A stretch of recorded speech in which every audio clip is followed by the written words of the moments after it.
ஆர்வத்தை இடு, அர்ப்பணிப்பை கொடு, ஆனந்தமடையலாம் என்று விவசாய குடும்பத்தில் பிறந்து பெற்றோருக்கு விருப்பமான பிள்ளையாய் நடந்து கட்சியில் முக்கிய பொறுப்புகளில் இருந்தாலும் தொண்டர்களிடம் யதார்த்த தலைவனாய் சேவையாற்றிய நந்தகுமார் அவர்கள் இன்றைக்கு கோவை மாநகராட்சி மேயர் பதவிக்கு பாரதிய ஜனதா கட்சியின் சார்பில் வேட்பாளராக நிறுத்தப்பட்டுள்ளார். அரசு பள்ளியில் படித்து முயன்றவரை அடுத்தவர்களுக்கு உதவ வேண்டும் என்ற தொலைநோக்கில் அரசியல் ஆர்வம் கொண்ட நந்தகுமார் அவர்கள் அரசு கல்லூரியில் BA உளவியலில் பட்டம் பெற்றவர்.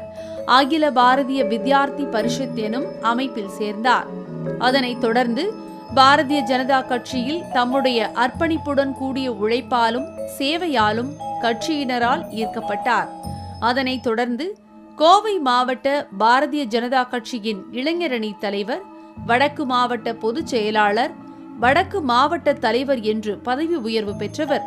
தற்போது கோவை மாநகர பாஜகவின் தலைவராக சிறந்த முறையில் பணியாற்றி வருகிறார். வடக்கு மாவட்ட தலைவராக இருந்தபோது தமது அயராத முயற்சியால் பாரதிய ஜனதா கட்சி வேட்பாளர்களை வெற்றி பெறச் செய்ய தமது கட்சி தொண்டர்களை ஊக்குவித்து அயராமல் பணியாற்றினார்.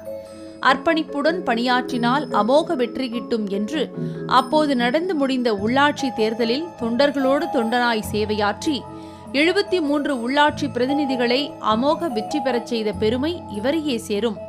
அதனைத் தொடர்ந்து தொண்டர்களின் ஊக்குவிப்பால் கடந்த 2011ஆம் ஆண்டு நடந்து முடிந்த சட்டமன்ற தேர்தலில் போட்டியிட்டவர் ஆளும் கட்சி பணபலம் படைத்தவர்களை எதிர்த்து போட்டியிட்ட முதல் முறையே 3ஆம் இடத்தை பிடித்து பாரதிய ஜனதா கட்சியின் பலத்தை நிரூபிக்கச் செய்தார்.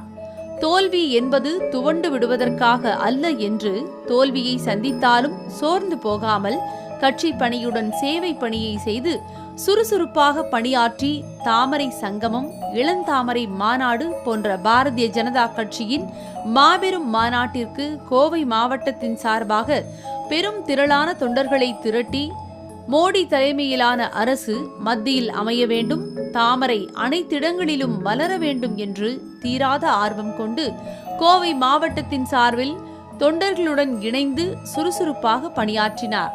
இப்படி தேவைக்காக பணியாற்றாமல் சேவைக்காக பணியாற்றினால் உம்மை தேடி வரும் முக்கிய பொறுப்புகள் என்று கட்சி பணியை கடமை என்னும் உடைமையாக கொண்டு தம்முடைய அயராத உழைப்பாலும் சேவை மனப்பான்மையாலும் கோவை மாநகர மேயர் தேர்தலில் போட்டியிட கட்சியின் தலைமையால் ஒரு மனதாக நிறுத்தப்பட்டிருக்கிறார். பொறுமையும் பொறுப்பும் கொண்டு அர்ப்பணிப்புடன் பணியாற்றினால் உரிமைகளும் பெருமைகளும் உம்மை தேடி வரும். லோட்டஸ் செய்திகளுக்காக நாகேஸ்வரி சௌந்தரராஜன்.